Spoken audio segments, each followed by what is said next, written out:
Olá a todos da USE, é uma honra, uma alegria estarmos aqui, né, em torno desses momentos breves de reflexão, né, a respeito das leis divinas e dos ensinamentos do Mestre Jesus.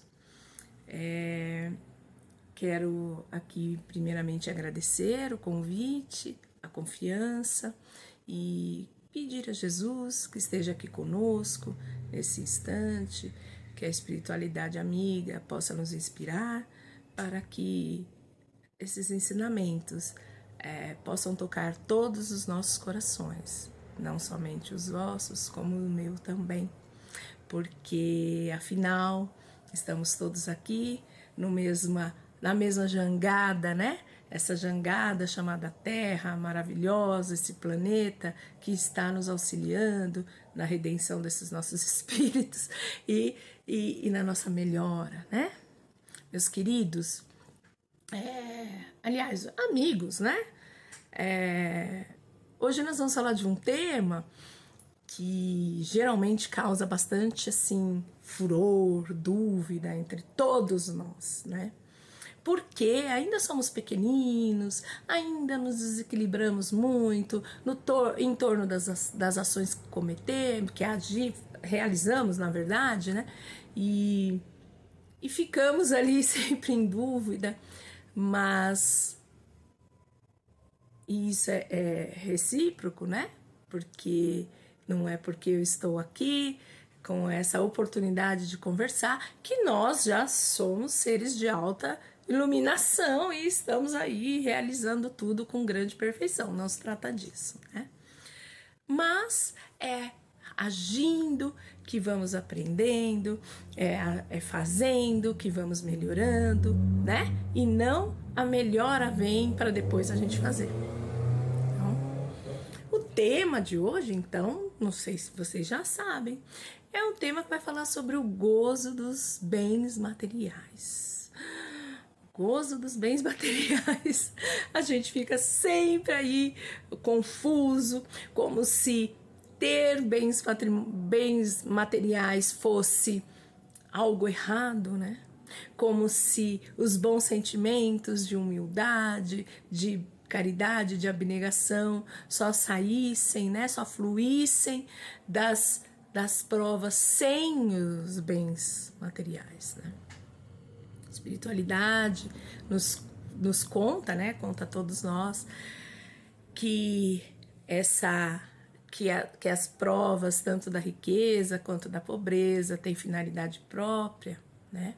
E que vão, na verdade, ambas conclamar para que nós possamos vivenciar e aprender e a ter experiência sobre o uso dos bens materiais. O que nós não podemos esquecer e precisamos aqui falar é que somos, sim, espíritos, né, numa experiência material. Nós não somos, então, nem só espíritos agora e nem só materiais, né, que é encarnados. Nós nem somos só espírito nem carne, nem só carne. Nós somos os dois. E se somos os dois, temos necessidades dos dois. Ambos nos são necessários, né? Precisamos, então, aprender, né, a utilizar os bens materiais e também alimentar o nosso íntimo espiritual, né? O nosso espírito, a nossa alma, queiram dar o nome que for. Também precisamos lembrar que somos filhos de Deus, em suas individualidades, em suas particularidades, com as suas histórias construídas diferentemente uma das outras. Se nem a nossa digital é igual, nossa digital espiritual também não é. Nosso relacionamento com Deus, que é um Pai amoroso, que nos criou para a perfeição e dela tem certeza que tomaremos posse um dia, né? Seremos o quê? Perfeitos, né? E é um Pai que amorosamente e não ansiosamente, porque a ansiedade não é um equilíbrio, né? Amorosamente nos espera e nos dá amparo e suporte e todas as condições para que cheguemos aos poucos, paulatino, sem pressa, mas para o alto e avante, né? Sempre devagarzinho, mas é para lá que ele espera a gente na escala da perfeição. Porque seremos espíritos plenamente felizes, né? Quando alcançarmos a perfeição. Mas mesmo assim, hoje já somos, e Deus não nos criou para ser infelizes e não espera que tenhamos infelicidade. Ele não espera. Ele está sempre conosco, nos auxiliando, né? E o nosso relacionamento é com Ele individualizado também. Ele não põe todo mundo na mesma caçarola, né? E espera o comportamento de cada um. De cada um de nós é igual, né? Ele espera cada um de nós da sua maneira, do seu jeitinho. Porque é isso que ele espera. Que a Silvia tenha uma reação, que o Jorge tenha uma reação, que o Abreu tenha uma reação. E cada um de nós tenha uma conversa e um relacionamento com ele. A sua maneira, do seu jeitinho. Somos também lembrados a pensar que nós somos seres que temos dentro de nós essa força divina que nos estimula a ir para frente, nos motiva a avançar. Então, por isso, somos seres que precisam, né, ter sonhos, que necessitam, né, e têm desejos, têm vontade de melhorar. E quando isso não está, nós não temos sonhos, nós não temos anseios, é porque alguma coisa boa não está acontecendo dentro de nós, né? Alguma coisa não está em equilíbrio, né? E é por isso, né, que a cada um do seu jeitinho, nas suas conversas com Deus, nós precisamos ali ir tendo essa melhora no nosso relacionamento com Deus, para que a gente compreenda, né, o caminho e se sinta amparado e em paz nessa conquista da melhora de si mesmo, da autoiluminação.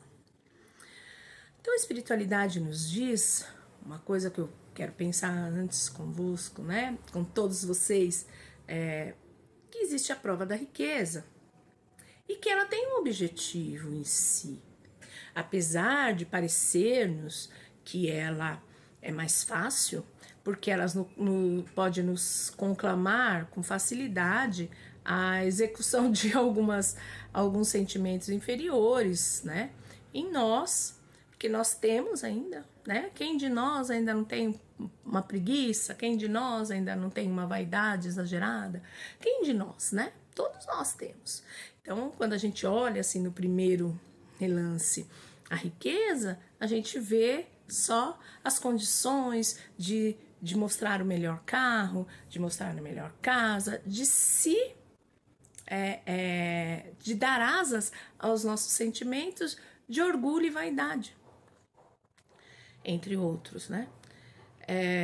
E aí a gente acha que é mais fácil. Por quê? Porque nós temos aí por trás uma preguicinha que fica falando assim, tô cansada de trabalhar, não é?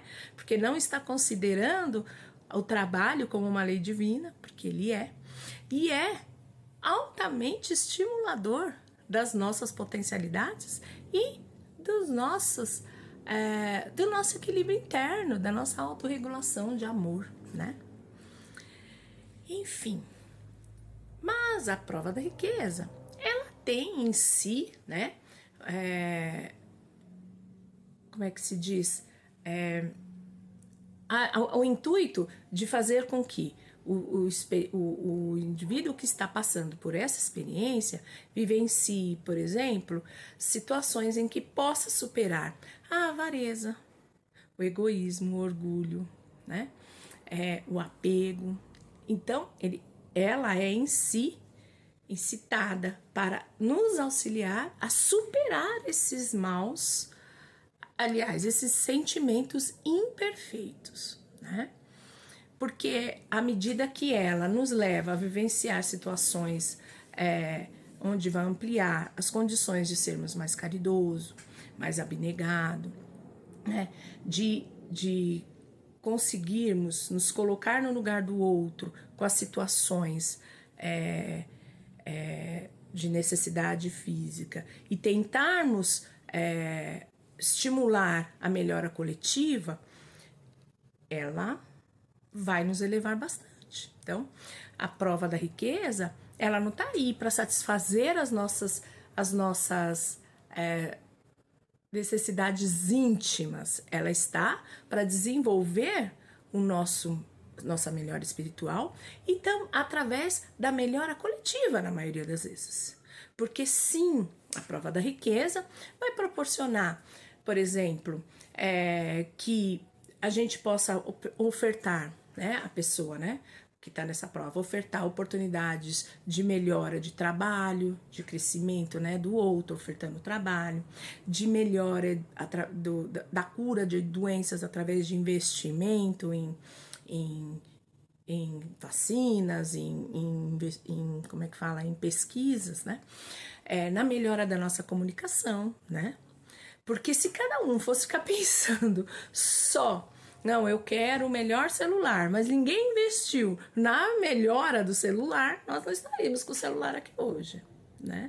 Se ninguém, né, pensasse na melhora, nós queremos sair desse estado grave da pandemia da Covid, e não tivesse investido, né, naquilo, essa melhora não teria ocorrido. Estamos falando de questões recentes, né? Da mesma forma, a prova da pobreza, por exemplo, ela vem, né, nos incitar a paciência, a resignação e a estimular a melhora de cada um de nós em conquistas, né?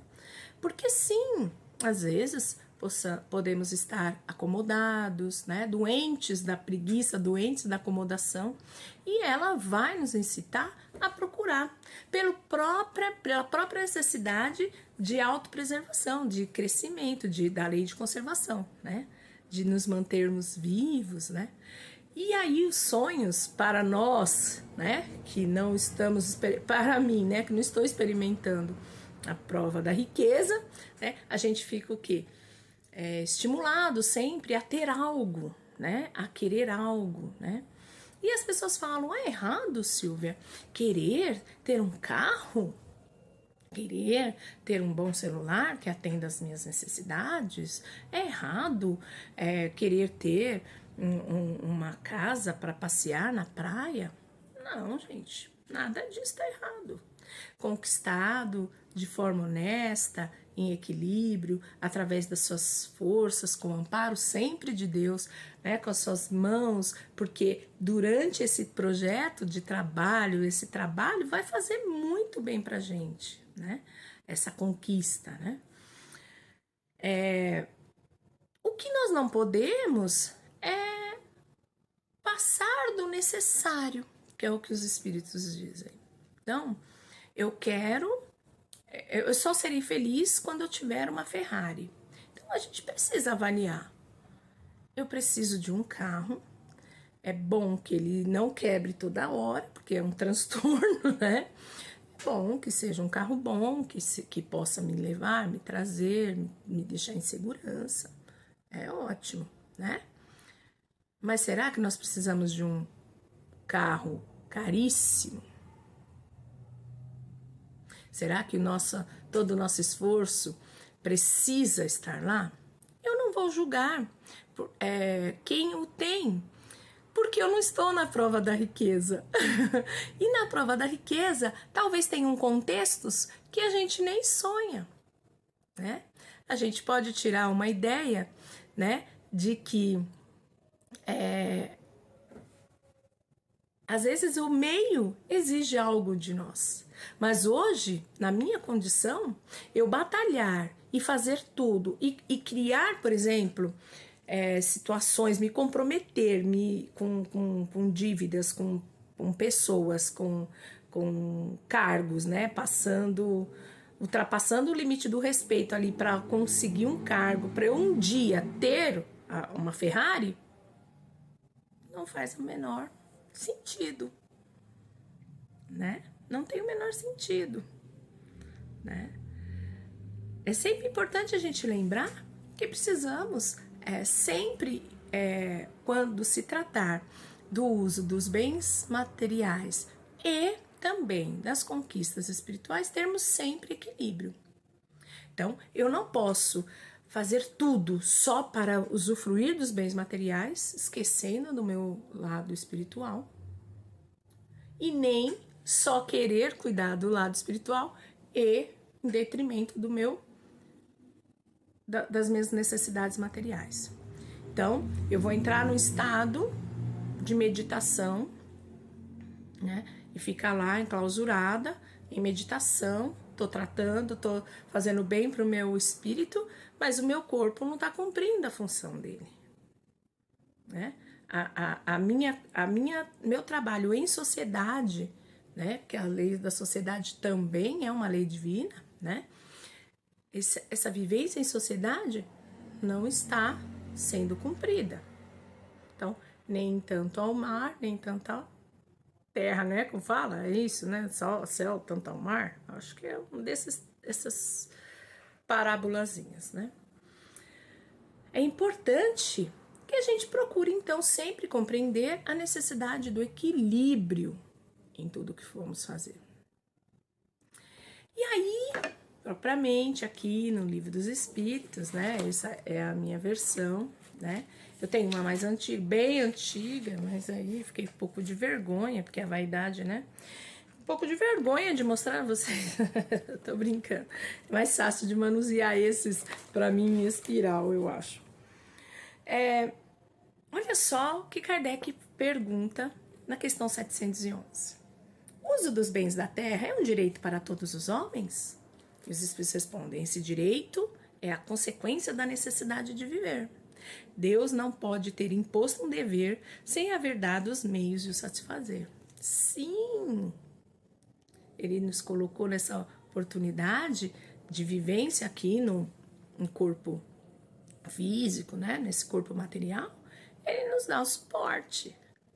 Os exageros são da nossa parte, né? Então, eu penso sempre assim, estamos chegando na Páscoa, né, gente? Aí eu penso sempre assim, eu vou ganhar um ovo de 1 quilo. Vamos dizer assim, ganhei um ovo de 1 quilo de chocolate, né? Hoje já tem gente refletindo sobre uma série de coisas. Nossa, faz as contas, um ovo de 1 quilo custa, sei lá, R$100. E uma barra de 1 quilo custa 30. Qual eu vou usar, né? A gente começa a refletir, né? Mas tem todo um histórico a respeito do ovo, né? Tem toda uma lenda, né? Uma significação, isso que eu quero dizer. Mas você ganhou um ovo de 1 quilo, vamos dizer. Estamos falando de Páscoa. É proibido comer chocolate? Não é proibido comer chocolate. Mas quando eu ganho, eu como lá um pedaço. Ok. No outro dia eu vou lá e como mais um pedacinho. Ok.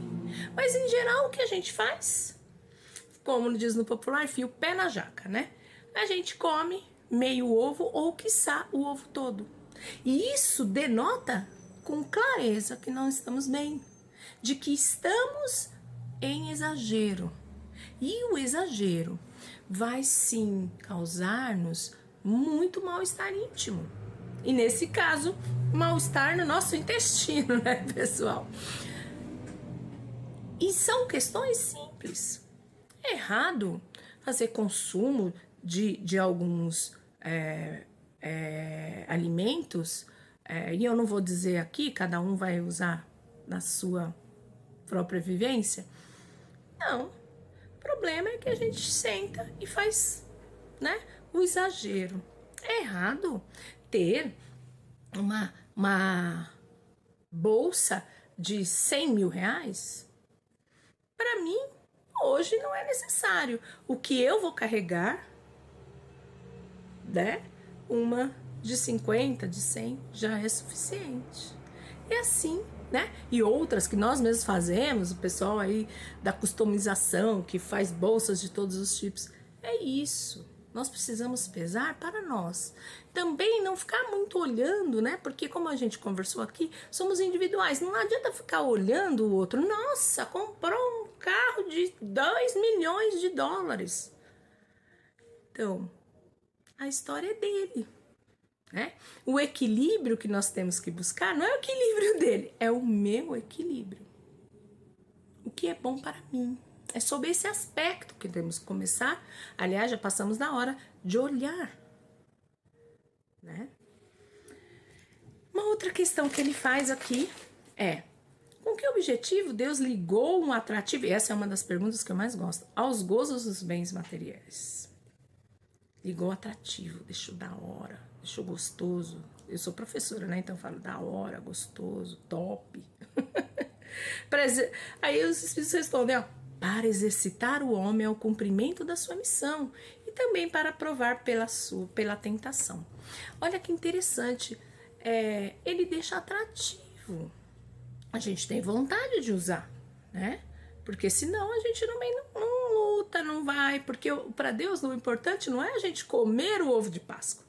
O importante é toda a caminhada até a chegada do ovo, né? É todo o trabalho até aquela ação. É isso, né? Então, como ainda nós somos, como diz um amigo meu, Mauro, ele diz que a gente está mais próximo do átomo do que do arcanjo que seremos, né? A gente tem muito mais de instintos do que de sentimentos, né? Quando a gente fica com o nosso bichinho, né? A gente quer agradar ele. A gente agrada ele dando as minhas cachorrinhas, por exemplo, dando um pedaço de ferro que não agrada, que não estimula ela, não alegra ela, ou a gente dá uma coisinha que ela gosta. A minha gosta daqueles petisquinhos, né? É isso, né? Para que ela fique bem, né? É um carinho, é um cuidado, é um zelo, né? É um amparo, né? E aí quando ele fala experimentar na tentação, Kardec fica, como assim tentação, né? Qual o objetivo dessa tentação? Kardec já, como assim tentação, né? Desenvolver sua razão que o deve preservar dos excessos. Com a vivência, a gente vai, aí hoje, a gente come 1 quilo do ovo de Páscoa, aí passa mal, aí vivenciou até aquela tentação, a gente fala, ele é bom, mas eu não posso comer tudo isso, qual é o meu limite? Aí talvez amanhã a gente coma só meio, aí passa mal de novo, aí a gente vai chegando no mínimo. Os nossos familiares, né, os nossos pais, né, os adultos, nossos professores, os adultos que estão conosco, que nos auxiliam quando crianças a fazer essa autorregulação, né, mostrando pra gente, olha, isso vai fazer isso vai causar assim. A gente nem sempre ouve, né, muitas vezes, e na maioria delas nós pagamos para ver, né. No entanto, é importante, né? Eles são muito importantes, porque eles são figuras ali agindo divinamente, né? Com o propósito de Deus nos auxiliando a facilitar essa caminhada para que a gente não tenha tanto mal-estar aqui no estômago de comer um ovo inteiro, né? Eu vejo minha netinha, se eu der um ovo de 1 quilo na mão dela, ela não para de comer. Se eu der um pacote de bala, ela não para de comer, né? Então, eu já sabendo que aquilo para ela é uma tentação, né? Eu faço o quê? Eu nunca deixo exposto todo pote de bala, né? Eu deixo o que ela pode comer, né? E ela pede mais e nós vamos educando, porque ela é muito pequenininha. Então, a gente vai educando e é assim, nós vamos vivenciando, vamos treinando a nossa razão, treinando a nossa inteligência, desenvolvendo as nossas potencialidades e melhorando o grau dos nossos sentimentos e pensamentos, né? Ele vai continuar falando, né, se tem limites esse gozo, né, dos bens materiais que são tratados pela natureza. E ele fala sim, para indicar o limite do necessário. Tudo tem um limite, né? Tudo tem um limite. Nós, quando achamos que nada tem esse limite de uso, é porque não temos conhecimento sobre aquilo. Então, acabamos tendo que vivenciar determinadas coisas para compreender os limites daquilo. Que pensar do homem que procura nos excessos todos os gêneros e um refinamento nos seus prazeres. Quando ele exagerou, quando ele come mais que um ovo até. Pessoas que têm prazer só no excesso, não conseguem equilibrar. E ele fala assim, eles respondem, pobre, né, dele, é preciso lastimar e não ter inveja. Que é isso? Às vezes a gente olha e fala, esse rico, né? Esse rico aí, que gasta tudo. A prova da riqueza é dele. Primeiro nós precisamos lembrar disso, que ele tem um relacionamento próprio com Deus, que não é conosco, né? Não é. As questões que ele vai ter que conversar são com Deus diretamente. Mas ele está dizendo aqui, não é feliz dele. Porque muitas vezes a gente olha, nossa, que feliz que ele é. Ele faz o que ele quer, ele vai onde ele quer. Que feliz que ele é. Não sei. É isso que ele está dizendo. Os exageros saem sempre da rota divina, que é sempre de equilíbrio e paz e tranquilidade.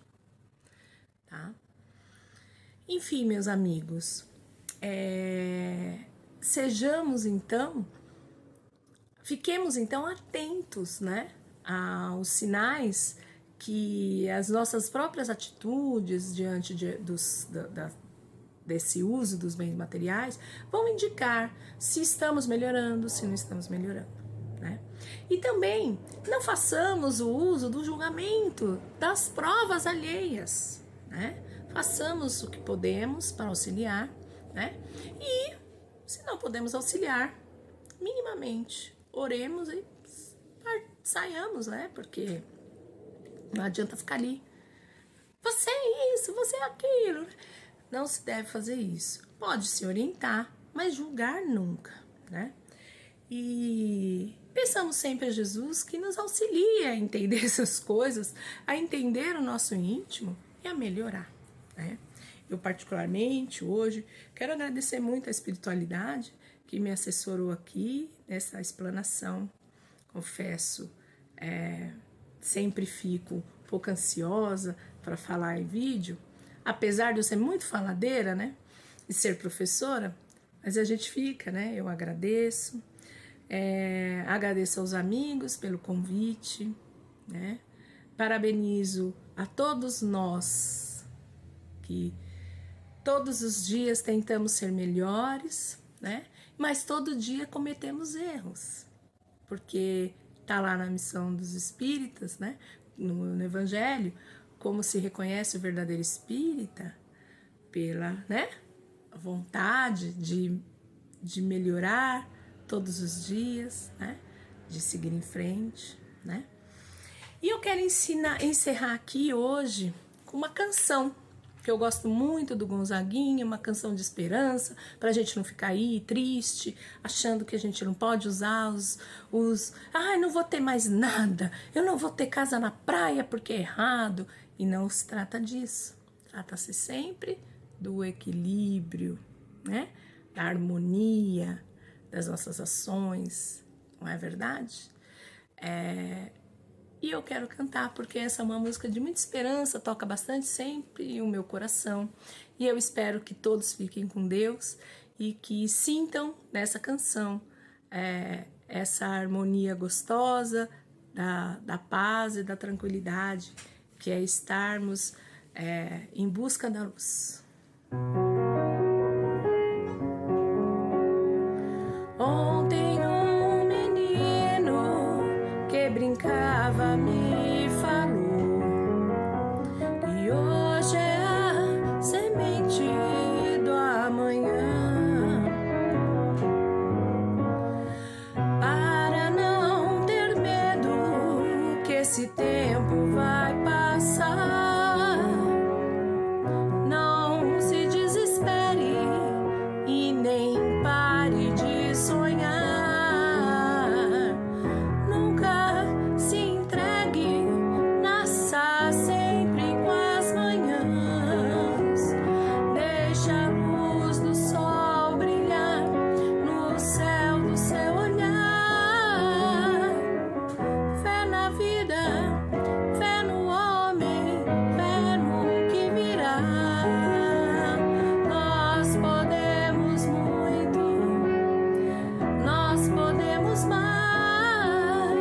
e até a próxima.